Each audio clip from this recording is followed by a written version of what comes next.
Bună dimineața, dragilor! Și bine ne-am regăsit la un nou vlog. Vlogul cu numărul 3. Astăzi ne auzim de pe drum momentan, fiindcă mergem la magazin să luăm pâine. Nu mai am pâine deloc în casă. Nu știu cât m-a auzit că este gălăgie de la mașini. Însă sper să ne înțelegem cât de cât. Nu am pornit vlogul de acasă, fiindcă eram pe fugă. I-am dat Sofiei repede să mănânce cereale cu banane și cu lăptic. Și apoi am plecat, fiindcă nu este și mie foame și n-am pâine. Așa se întâmplă luni dimineața. Voiam doar să vorbesc puțin cu voi, să vă spun bună dimineața și ne auzim cât mai curând. Am luat-o pe Sofie în ham, fiindcă burează afară și mi este mai bine așa, mai comod. Sofie! Da, ne auzim mai curând, mai târziu puțin. Am obosit, abia am ajuns de la magazin. Foarte frig afară, mi-a înghețat capul. E rău fără părul lung. Și am zis să vă arăt că înainte să mă pun să fac să mănânc, că mor de foame. Ce am cumpărat în afară de mască, cu masca se spune. Am cumpărat 3 astfel de, eu le zic suporturi de farfurie, însă nu le voi folosi pentru acest lucru, le voi folosi în decorarea mesei. Și a fost 1 euro una. Am cumpărat 3 la fel. Voiam să cumpăr 4, dar nu mai erau. Mi-am mai cumpărat o eșarfă. Cam așa. Foarte drăguță. Aveam nevoie de una mai subțirică, fiindcă groase mai am. Aceasta a fost 5 euro. Și ultimele 4 chestii pe care le-am cumpărat din Teddy sunt aceste căciulițe pentru, mi s-ar putea unghie, pentru scaun. Am scaunele din living și le voi pune astfel de căciulițe.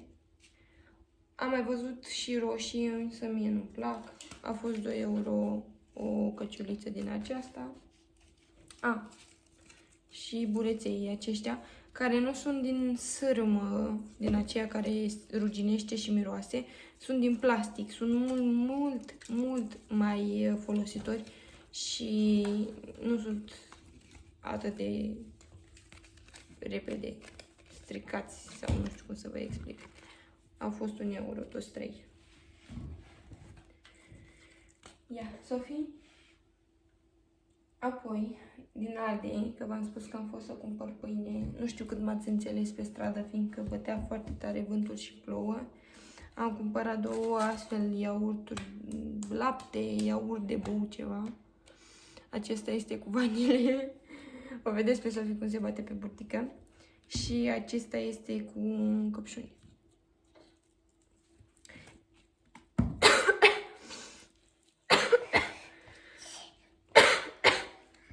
Iertați, m-am înnecat.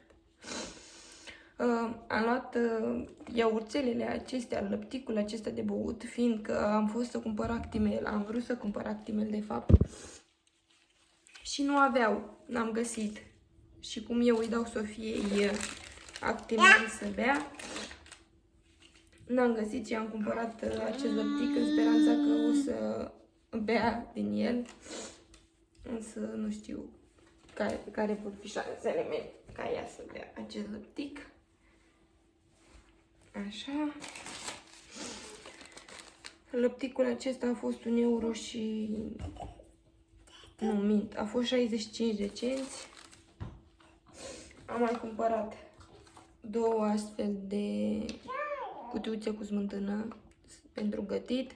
Mai aveam una în frigider, vreau să fac carne cu smântână și nu mi-ajungea.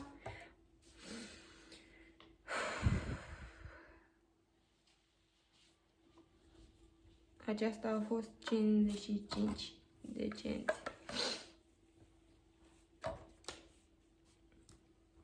Am mai luat o sticlă de lapte și mai am mărunței pe aici pe care o să ia Sofie și o să-i bag în gură. Strâng imediat. Am mai luat o sticlă de lapte. Spune că este lapte alpin. Lapte eu îl cumpăr de obicei ca să fie la sticlă din aceasta. Mi se pare mai util în frigider, nu știu de ce. Și acesta a fost 1,09 €. Și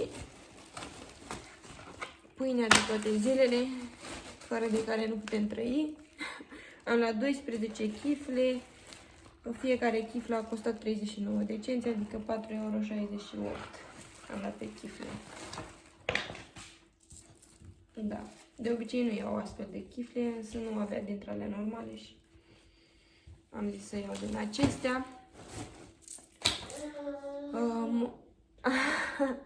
Am zis, dacă tot m-am așezat, să vă fac și un update despre vaccin. Este ziua numărul 2 de când am făcut vaccinul. Sincer să vă spun, este un pic, este deranjant locul, adică mă doare puțin, dar foarte, foarte puțin, ca și cum m-aș fi lovit ușor undeva. Însă altă reacție la vaccin n-am avut, să vă spun, mă bucur tare, tare mult că nu mi-este rău. Sincer, mi-era puțin teamă, dacă știam că nu mi-este rău și așa, îl făceam mai de mult. Însă nu știu efectele pe termen lung, adică nu știe nimeni efectele pe termen lung ale acestor vaccinuri, nu știu cum să le zic. Și cam atât pentru moment. Mă pun să fac să mănânc, că nu mai pot. Simt că văd amețeală. Așa, și ne auzim un pic mai târziu, un picuț mai târziu, după ce mănânc și eu.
și pregătit pentru ciorbiță, că pun să fac ciorbiță de perișoare. Știu că nu mă vedeți complet, însă mi s-a stricat trepiedul și mi se lasă cu un nivel mai jos. Nu înțeleg de ce, fiindcă am pierdut probabil ceva de la el. Însă aceasta este situația în momentul de față. Avem aici pregătite pentru ciorbiță ardei, țelină, morcov, ceapă, cartof. Aici am pus o conservă de roșii, de bucăți de roșii, suc propriu bio. Mai am aici delicat, pătrunjel. Am și mărar și leuștean în congelator, însă le voi tăia mai târziu, că le pun aproape când este gata. Voi da drumul la legume, ca să fiarbă cu apa. În apă, de fapt. Și voi mai completa cu apă, cât este nevoie.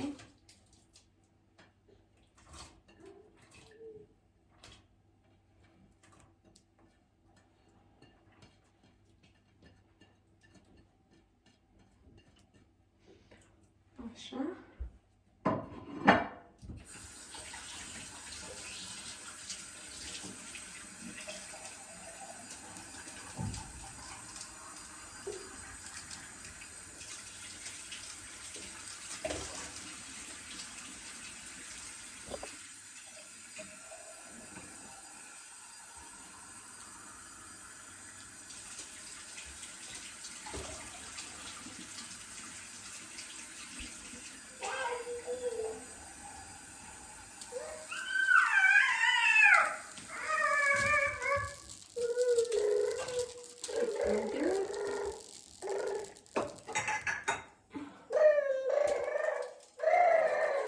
Voi pune și delicat din acesta, secretul gustului de găină.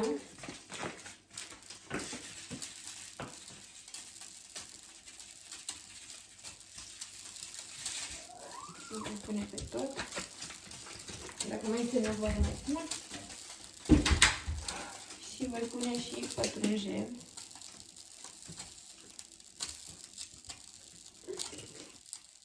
Cam atât momentan la ciorbă, la ciorba de perișoare. Mă duc să aduc trepiedul de la telefon, să văd dacă merge să pun camera și revin imediat. Stați că sunt puțin, așa. Am adus ring light-ul de la telefon și am aprins și lumina, ca să mă vedeți mai bine. Oare dacă fac așa, mă vedeți? Mă vedeți mult mai bine, super. Aici am compoziția pentru perișoare și am pus carne, amestec de porc cu vită. Am pus o ceapă tocată mărunt, nu știu dacă o vedeți aici, o ceapă roșie micuță tocată mărunt. Am pus un gălbenuș de ou, pătrunjel, piper și delicat. Tot din acesta de găină. Voi amesteca compoziția și voi face perișoarele de acum și le voi lăsa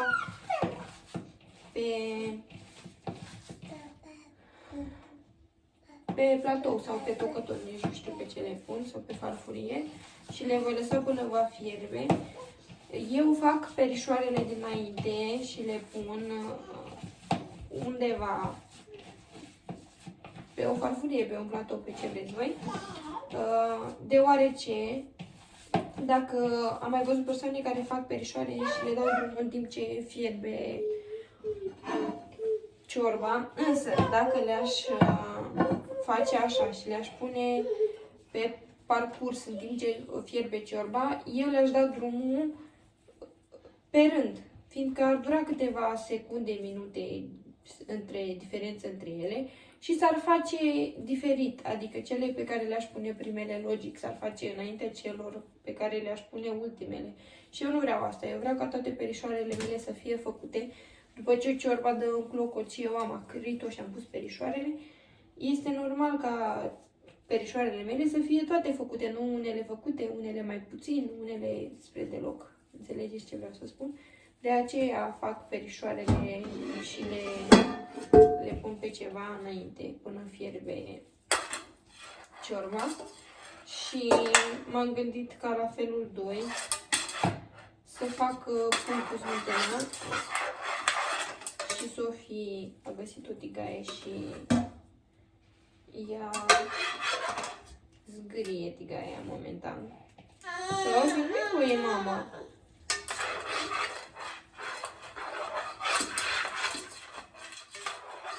Îmi pare rău pentru zgomot.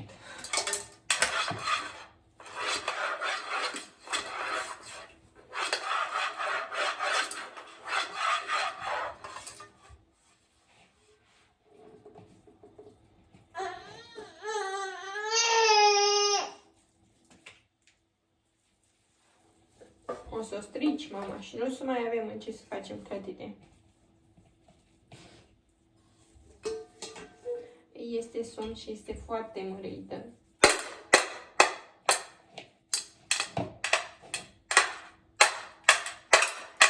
De la mine asta. Gata. Am rezolvat. Nu mai cu ce să scriu.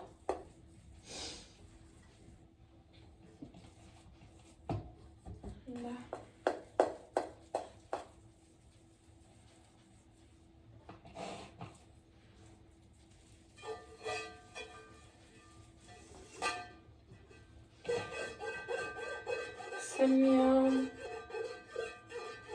Să-mi spuneți în comentarii cum vi se par vlogmasurile mele. Este primul an în care sunt pe YouTube de Crăciun și în care fac această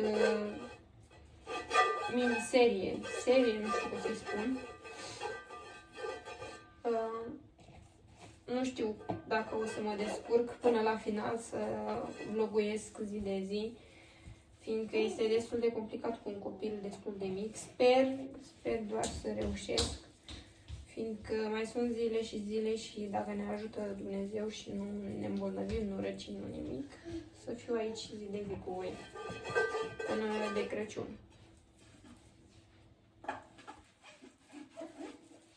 Asta mi-aș dori eu. Pentru că ar fi important pentru mine, de fapt este important pentru mine și ar fi o chestie să pot să știu că am putut să fac chestia asta zi de zi până de Crăciun. M-ar motiva pe mine mai mult și cred că m-ar obișnui să pun mai mereu mâna pe cameră când se întâmplă ceva. Am făcut niște perișoare foarte mari. Sofie mișcă trepiedul. Prea mari, cred, perișoarele.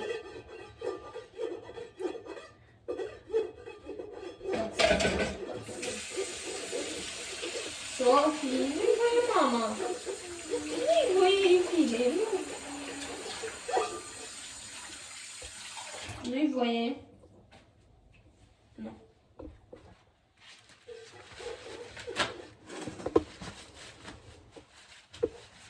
Mișcă foarte tare trepiedul. Sofie! Ia de asta la mine, te rog frumos. Hai că am rezolvat. Nu mai trebuie să faci tu nimic. Acum am mișcat și trepiedul, îmi cer iertare. Sofie! Te rog frumos! Nu-i voie. Nu mai legume.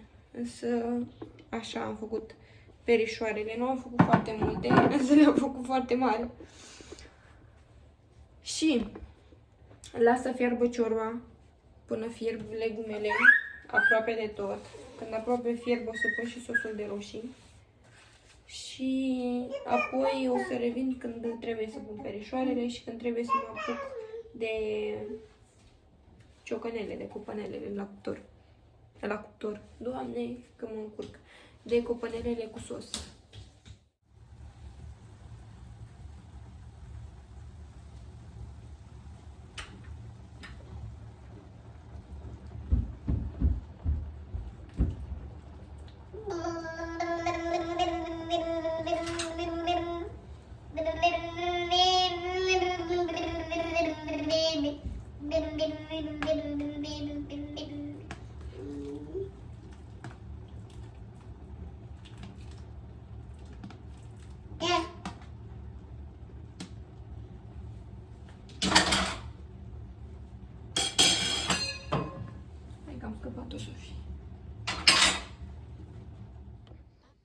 Sofia a dormit. Dar uitați ce poziție de somn. Doarme mai mult în fund decât... Trebuie să iau să o pun să doarmă cum trebuie. Cam atât de obosită e ea. A dormit iubirea mea. O mut imediat și ne auzim după.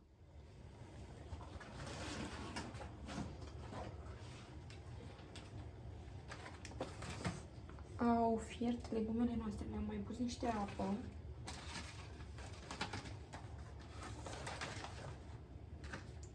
O să le pun un cubuleț din acesta de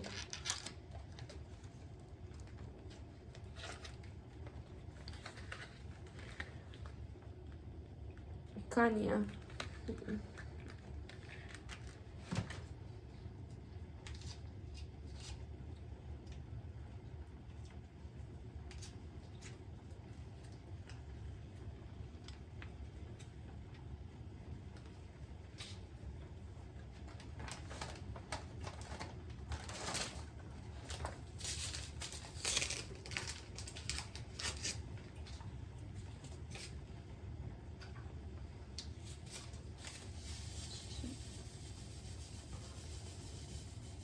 O să pun că atâta sare de lămâie.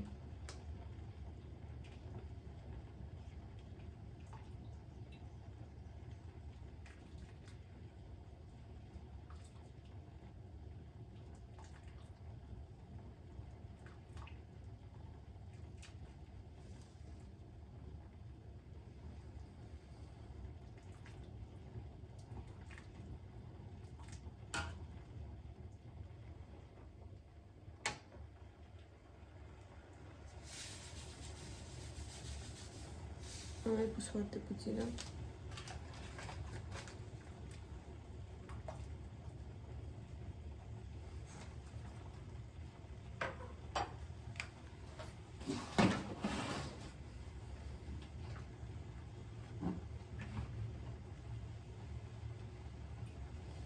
Și acum voi da drumul la perișoare.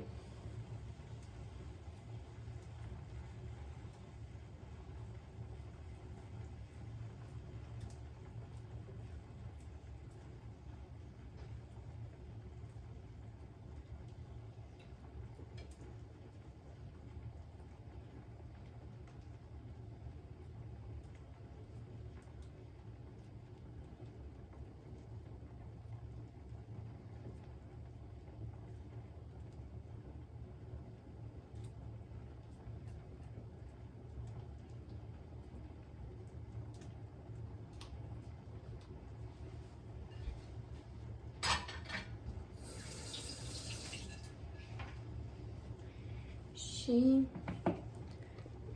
voi da. Stați că vă pierd.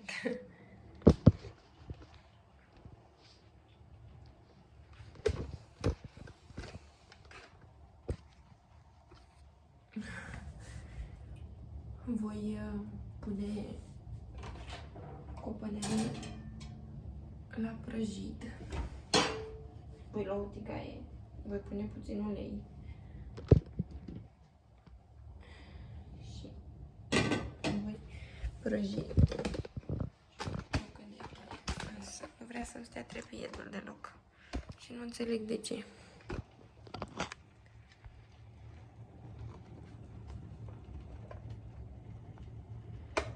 Da, hai.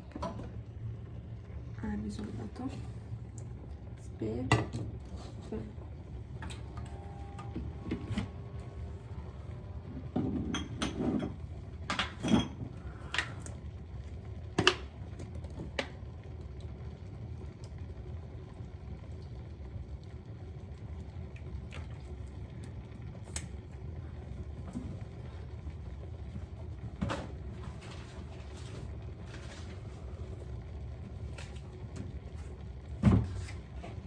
Am pus ulei, voi pune copănelele pe care le-am spălat și le-am tăiat.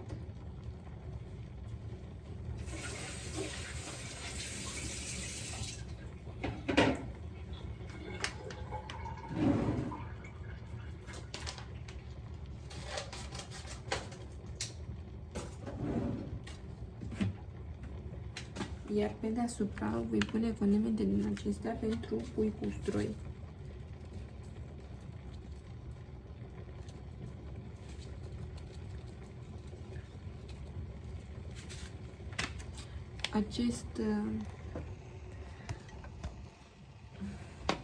Acest amestec conține sare, usturoi, ceapă, extract de drojdie, zahăr, grăsime vegetală de palmier, chimen,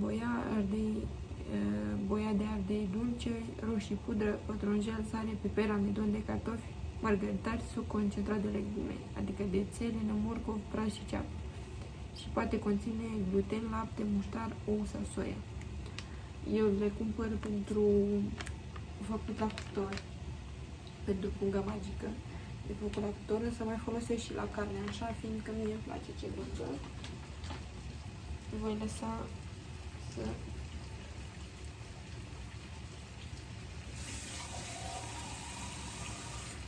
o să pun cam 3 sferturi de pahar de apă peste copănele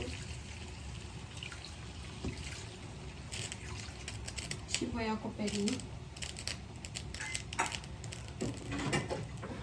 cu un capac pentru a fi făcute copănelele și în interior și între timp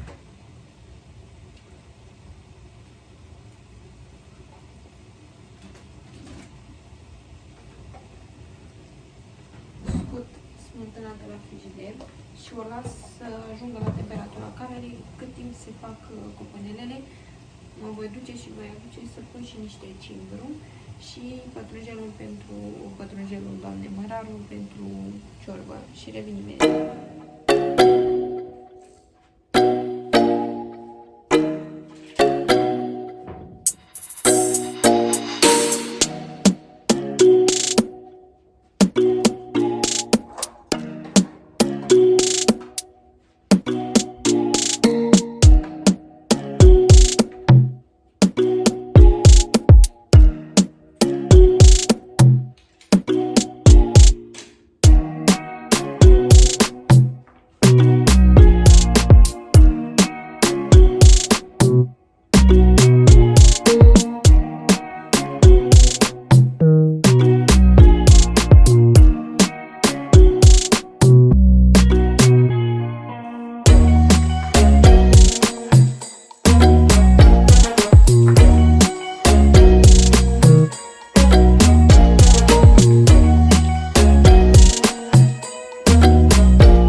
carnea mai are puțin și este gata.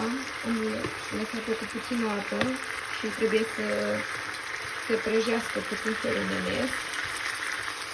Iar în smântâna pentru gătit am adăugat delicat piper și puțin usturoi granulat pentru gust.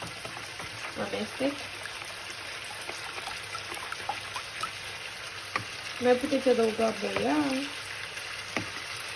ceapă dacă vreți. Mie nu-mi place, însă voi puteți adăuga ce vă place vouă.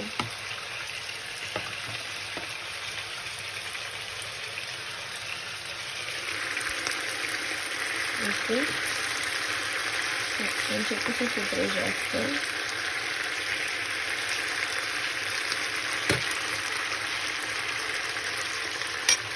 Adaug smântâna pentru gătit.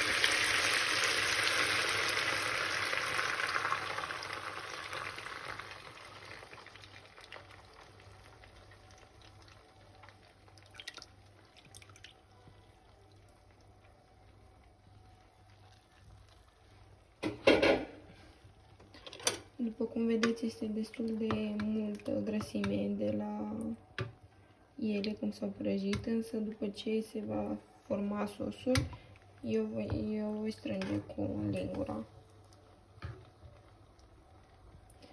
Și acum pun capacul înapoi și las să se gătească până se formează sosul de smântână.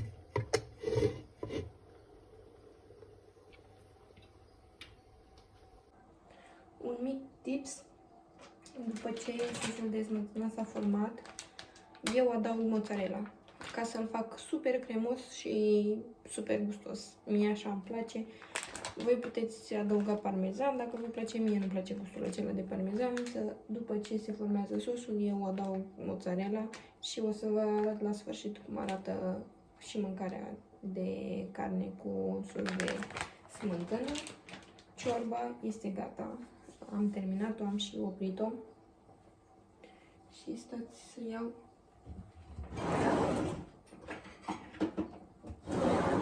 un polonic și să vă arăt cum a ieșit ciorba. Sper să vedeți.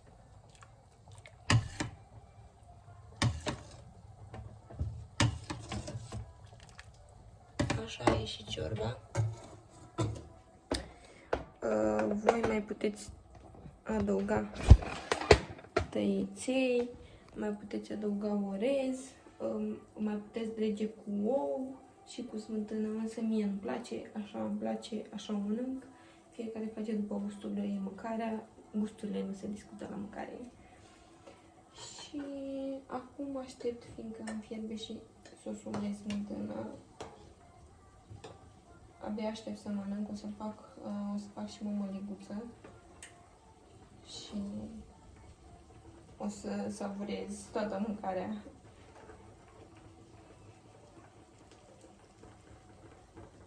Da, aștept să se trezească și Sofie și vreau să împodobim bradul în seara asta, sper să reușim. Eu aș vrea să-l împodobim cu toții, fiindcă așa am făcut și anul trecut, așa facem în fiecare an. Și împodobim și eu și soțul, adică împodobim amândoi.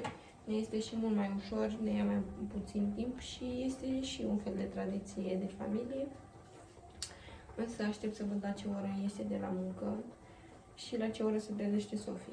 Fiindcă dacă o să fie prea târziu, nu vom împodobi în seara asta cu el, îl voi împodobi mâine doar eu cu Sofie.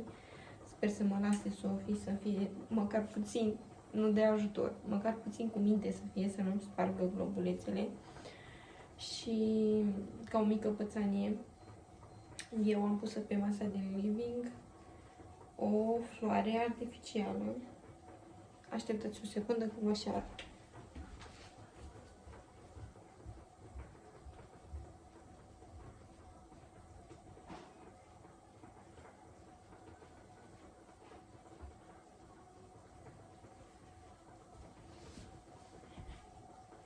Așa, am o floare artificială. Iar acea floare artificială această floare are astfel de biluțe din polistiren, cred că se numește. Sunt micuțe ele, nu sunt foarte mari, după cum vedeți. Am luat în două să vedeți. Și cât am făcut mâncare, ea a venit la mine ieri cu gura plină, cu astfel de biluțe. I-am spus să le scuipe, ea de obicei când bagă ceva în gură nu înghite. I-am spus să le scuipe, le-am scuipat, mi le-a dat pe toate din guriță în mână și nu am panicat, nu nimic, adică nu a fost niciun motiv de îngrijorare. Mai mestec între timp și în sos, dacă vă întrebați ce fac. Și n-a fost niciun motiv de îngrijorare. Până astăzi dimineața m-am trezit și am văzut că este călduță. Însă am zis că poate mi se pare, cum a dormit ea, ca mai târziu, când a făcut treaba numărul 2, să găsesc o astfel de biluță în ea. Îmi venea să plâng acolo, nu știam ce să fac.